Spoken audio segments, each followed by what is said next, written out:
Welcome to America's Commercial Real Estate Show, your source for market intel, forecasts, and strategies. Hello, I'm Michael Bull. Thank you for being with us. This show is brought to you by CommercialAgentSuccess.com. Check it out for the ultimate in commercial real estate brokerage training. Learn more at CommercialAgentSuccess.com. Well, today we're going to talk about apartments, about the multifamily world. Please welcome my guest. It's Carl Whitaker, Senior Manager of Marketing Analytics with RealPage. Carl, thanks for joining us, sir.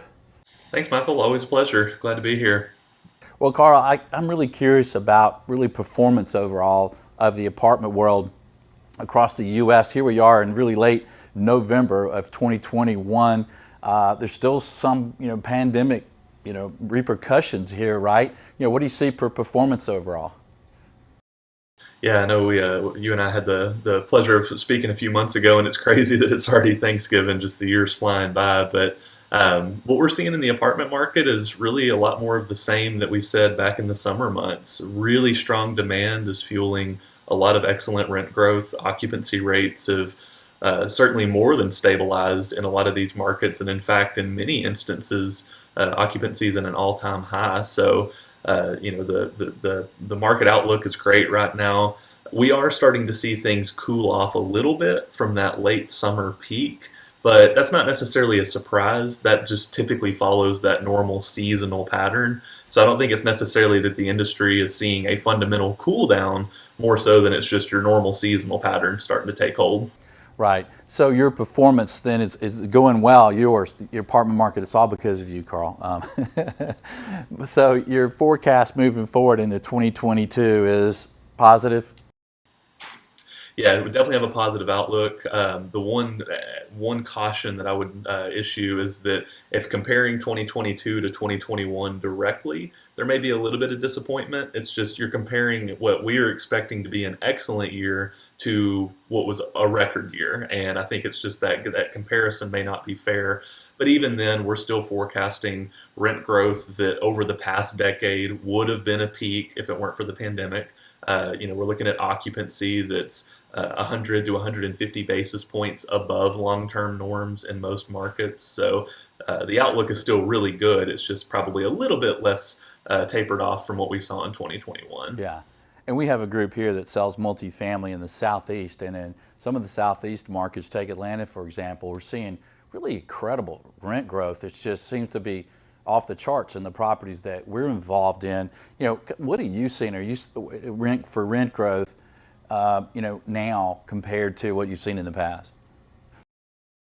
Yeah, we're seeing a similar trend where those Southeast markets and Florida in particular has just totally popped here as of the past few months. And I think I was looking at a stat the other day that of the top 20 rent growth markets in the country, something like 9 of them were in Florida. And 2 or 3 of those additional ones were in other Southeast markets. So really excellent performance there. When you go out west, some of those mountain and desert markets like Phoenix, Tucson, Salt Lake City, seeing really excellent performance there too.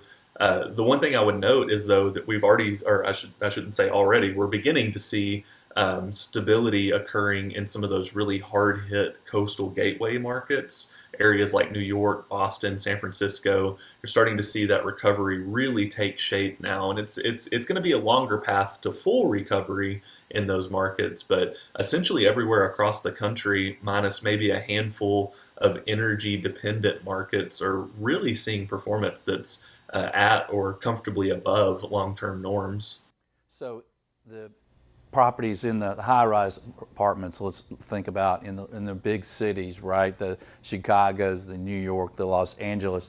Obviously, they took some hit during COVID, but you're seeing now, and even in those downtown central district markets, that demand has really come back. Yeah, demand has really come back in a big way, and I think there's a few components feeding that. Some of that could be returning to office. Even if you're going into the office once or twice a week, you still want to be within earshot. Maybe you don't have to be next door like you were in 2019 and prior, but you still want to be around. And the urban core, I think a lot of the stories that the urban core is dead that came out in 2020 were probably overblown. We've seen this happen before where an urban core takes a big hit. There's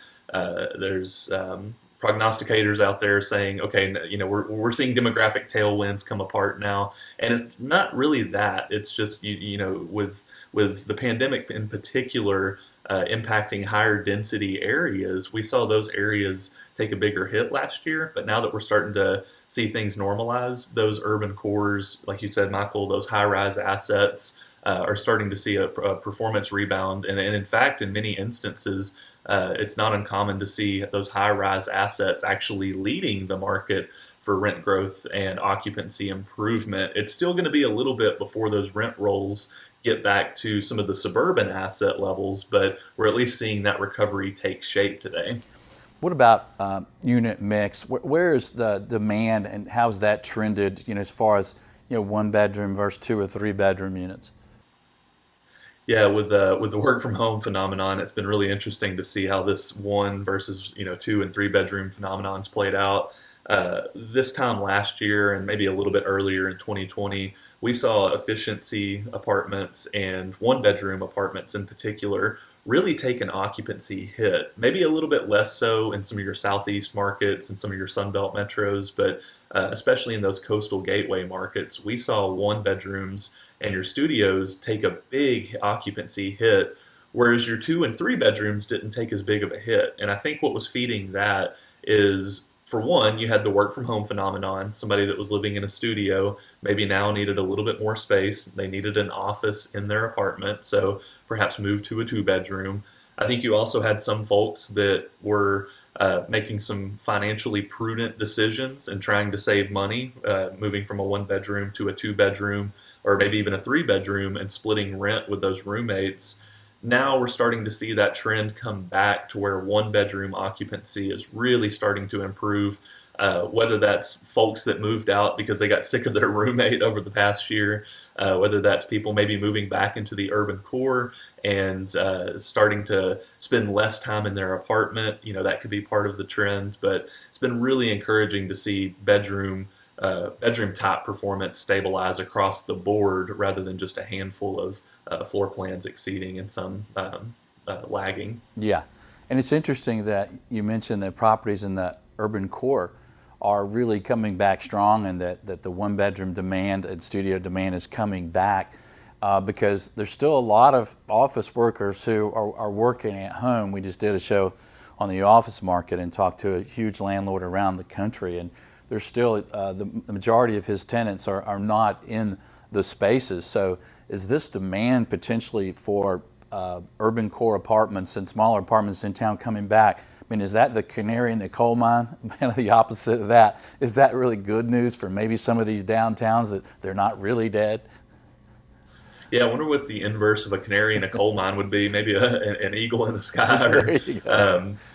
but it actually is a good question. I think there may be a little bit more room to grow in some of those urban performance readings if more people return back to the office. And again, you're going to want to be at least within earshot of the office if you're going in once or twice a week.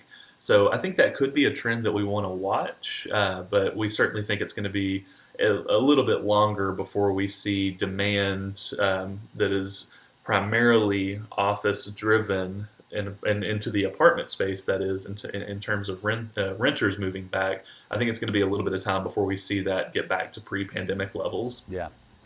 And in our pre-show discussions, you had a great coined a phrase, Zoom towns. Tell us about Zoom towns, Carl.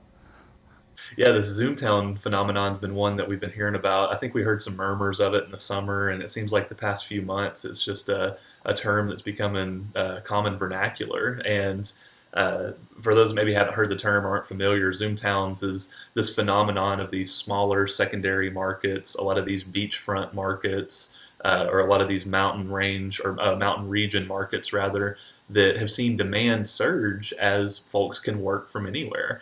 And historically you've heard the term boom town, so I love the play on words calling it a Zoom town. But when you look at markets like Greenville, South Carolina, for instance, or many of the secondary Florida coastal markets, so rather than Tampa, maybe look at Sarasota or Naples, Florida. Those markets over the past year saw a lot of increased demand from renters who saw affordability. Perhaps you were living in Charlotte and now you can work from home. You go to Greenville, South Carolina. Greenville's a good example of one of those areas that still has kind of a cool, hip downtown, but you're living in a smaller metro and it's more affordable. The Florida beach markets, perhaps folks moved out of Manhattan and Boston, planned on working in a warmer area for 6 months, maybe extended that to a full year lease. And as a result, we saw demand really surge, particularly so because these smaller markets just don't have as many apartments to rent. So operators saw themselves with more ability to increase rents both on the new lease and renewal side.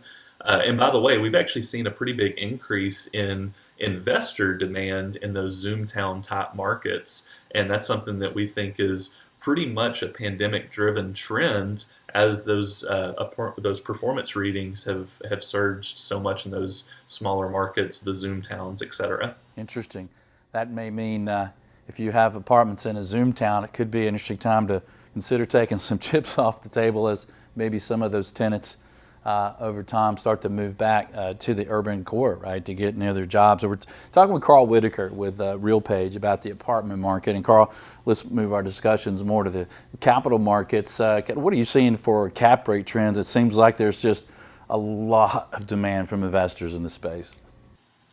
There really is, and even to that point, Michael, we've seen that a trailing 12-month sales volume for apartments in September 2021 is actually above where it was pre-pandemic. So investment levels have already recovered to pre-pandemic marks. And by the way, that pre-pandemic mark at the time, let's say September 2019, at the time, that was already a peak record investment volume. So we've seen commercial real estate overall has got back to pre-pandemic norms, but multifamily in particular is gaining a much larger share of that than it has historically. To that point, as you mentioned, increased investment activity, all those dollars flowing in, that is leading to some compressing cap rates. And overall, if you look at today's cap rate for multifamily, compare that to September 2019, for instance, cap rates are down about 50 basis points across the country. Some areas, some of the markets in North Carolina, some of these Zoom towns that I mentioned earlier, it's not uncommon to see cap rates that have compressed 70 to 90 basis points versus pre-pandemic in some of those instances. So lots of investor demand, but the good news is that it is fueled by really solid renter demand too, in turn fueling performance levels that in many cases probably is justifying investment despite a compressing cap rate. Yeah.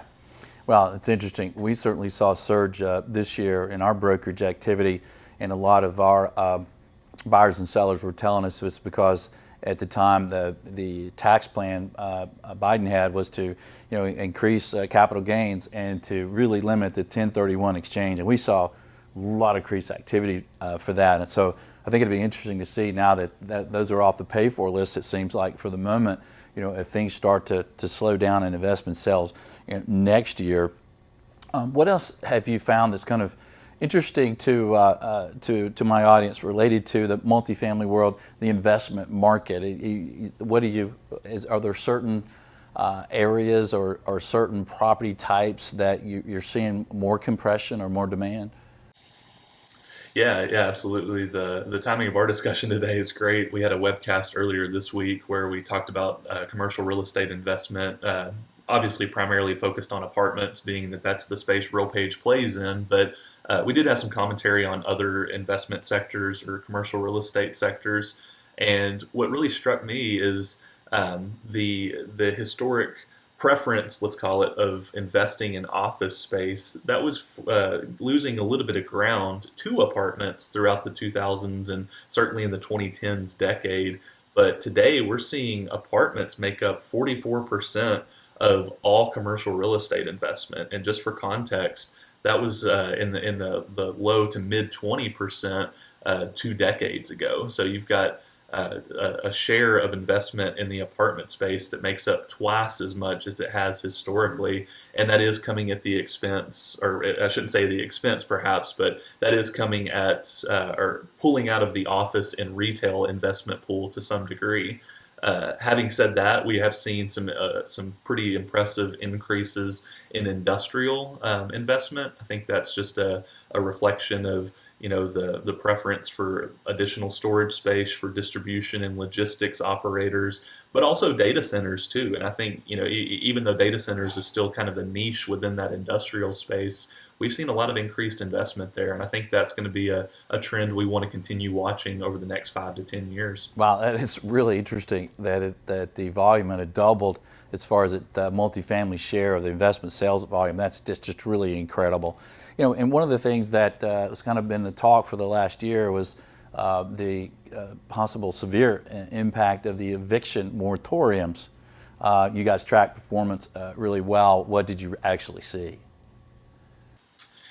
Yeah, we saw the rent payment, the rent collections, let's call it.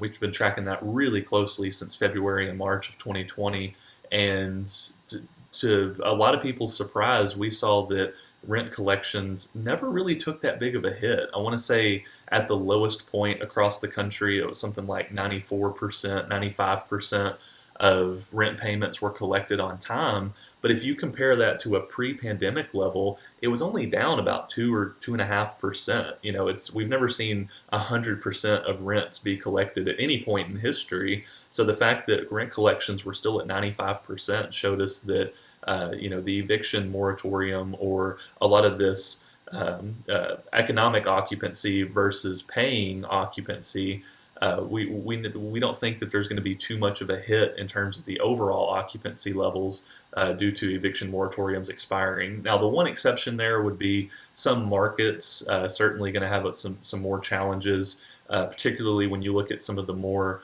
the West Coast markets, some of your Northeast markets in particular.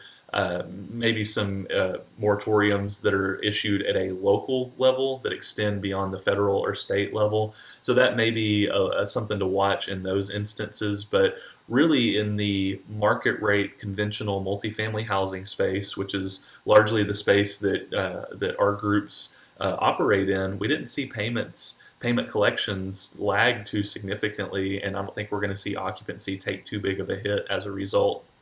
Right. And we don't want to belittle investors that maybe have a small amount of rental properties or rental homes or duplexes, quads, and things like that, where if a tenant or two is not paying, it's really more devastating, right? Yeah, absolutely, and that's a great point. I'm glad you bring that up. I think that's where you see that those challenges certainly expanded, and maybe some more challenges there, and maybe some a more hands-on approach on how to stabilize things in that part of the market. That's a great point. Right, and it's interesting then when you look back at what the really results of the eviction moratorium were. Hopefully it helped a lot of tenants and hopefully it helped the ones that really needed the help. But who did it hurt on the landlord side? It hurt the mom and pops, the individuals, the folks who have saved up a lot of, used a lot of money and saved it and invested in real estate. Yep, absolutely. Yeah. Well, Carl, what would you leave our audience with related to multifamily moving forward? Overall, I would say that things, again, still look really good. This is a good time to be in the space. I think we've really been keeping an eye on some trends that have, were developing pre-pandemic, but have been accelerating since, whether that's the build for rent market, whether that's some things such as construction delays. I think construction delays are something that we saw were, an issue in some instances, even in 2018, 2019. It's just in some instances hard to get these apartments permitted. A lot of NIMBY, a lot of NIMBYism impacting permitting timelines. Getting people on site sometimes is an issue to actually build the properties. But now we're seeing these supply delays become compounding. Simply because you have so many of the supply chain disruptions. So I would think that's going to be something we want to watch next year. I'm certainly hopeful that it's not as big of an issue as some folks are maybe forecasting, but I do think that those supply delays is something that we want to keep an eye on, especially too as we see increased construction in other housing types, i.e. single family housing and build for rent housing, because overall you have a limited number of construction workers, and then that's getting shared amongst a larger pie. So perhaps that could be something we want to keep an eye on. Yeah. And along with labor costs, you really just have your material cost as well that seems to be really increased for most everything today, right? Yeah, yeah. If you look at some CPI metrics, and if you look at construction surveys, I mean, there's certainly some increasing prices out there, and that does create some challenges for builders. Yeah, and also you think about performance-wise, if hey, not in my backyard, don't build here, construction costs are higher, labor costs are higher. In some cases, that really benefits performance of the existing properties, right? Less supply. Yeah, yeah. Certainly it can. Yeah, and that's It new certainly supply. can. Well, Carl, great for information, sir. Thanks for joining us. Yeah, absolutely. Always a pleasure. All right, and for more information from Carl Whitaker and RealPage, visit realpage.com, and thank you for visiting us. Please let us know what you think, and please join us on your favorite social media. So until next week, be sure that you always lead, learn, and laugh, and join us for America's Commercial Real Estate Show.